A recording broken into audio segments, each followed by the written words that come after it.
clearly the biggest challenge of his administration.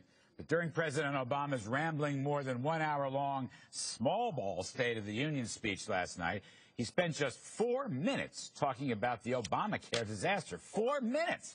He repeated the administration's misleading enrollment claims. He offered no apologies for the elephants in the room, such as premium hikes, canceled plans, dysfunctional websites, or his promises that if you liked your plan or your doctor, you could keep them. The president used the speech, I think, as a diversion from his Obamacare catastrophe, even offering this phony challenge to his Republican critics. Take a listen.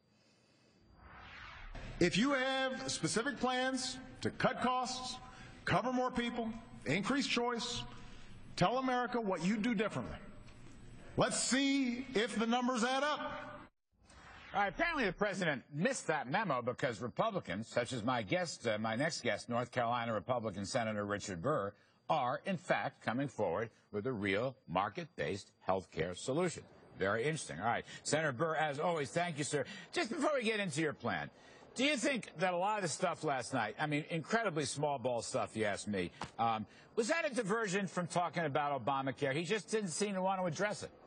Oh, Larry, I think it was. The president delivered a great speech. He was passionate, but there was no substance to it. And that's allowed him to start today to go back on the campaign trail. And I think do everything by executive order that he wants to and put the blame on Congress. I think it was shocking what he said about bring me your ideas when it took just a little over 4 minutes on Monday when we introduced this alternative for Jay Carney, the White House press secretary, to come out and basically slam our proposal. No phone call, no conversation. Went immediately to the press and said this is awful. All right, so they knew that your program was out there. They knew that. That's why Carney went out and slammed it. Let me just ask you a couple questions. Let's go through this. First of all, does your plan take care of the, pre-existing conditions for sick people? A lot of voters don't believe Republicans really care about sick people. And also, another popular part of Obamacare is the issue of letting sons and daughters up to 26 years old stay on their family plan. Do you keep those provisions, which I think are the most popular in Obamacare? We absolutely do. We require insurers to keep kids on their plans of their parents until they're 26. We think, though, with some of the approach that we've got at bringing down health care costs, it actually may be more attractive for those individuals that are that age to go out and buy their own plan. And we also mandate that you can't unwrite somebody with pre-existing conditions. And we do that two ways, Larry. If somebody doesn't have an interruption in coverage, then there's no way to change their policy. But if they didn't have coverage or they had an interruption, there's a one-time opportunity to opt in without any penalty for any type of pre-existing condition. So we not only did it once with a promise, we did it twice. All right, that's good news, I think. Now, let's go to the whole thing about premiums and mandates. Does your plan remove the individual mandate, just take it away so that consumers can have total free choice to buy into any insurance plan to have, 3 parts of the old mandate or 6 parts, but don't have to buy everything in there? Does your plan give real consumer choice? We give real consumer choice to the American people. We do away with the individual mandate. We do away with the employer mandate. We get rid of 12 different taxes, including the tax on health insurance. So what we've tried to do is to create a true marketplace that drives costs down. And as we know, Obamacare has done nothing but drive costs up. And that's why 6 million people lost their health care because it was unaffordable for them. The president promoted last night that he's put 9 million people in health care, 6 million on Medicaid alone.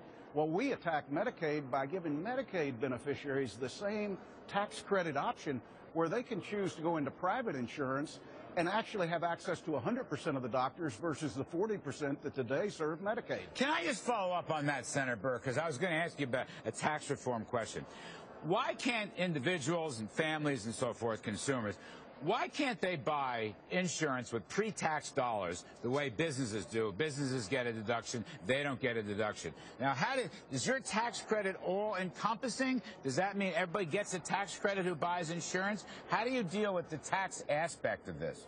No, Larry, I wish we had enough money to do it for everybody. The fact is that our tax credit is really targeted to 300% of federal poverty and below, and the amount is determined by your age and above that 300% of poverty level. Then you're on your own. But we create a marketplace that is market-driven. And we believe that our plan today is budget neutral, and we believe that in the second 10 years it actually saves a tremendous amount of money. So it addresses all the things that we thought a common sense, consumer-oriented health care plan should look like. Let me ask you another one. Very controversial. It's coming up again and again now. The idea of bailing out insurance companies using the so-called risk corridor provision. If the insurance companies lose more than they expect, Uncle Sam's going to be there to bail them out. How does your plan treat that? Do you take that out?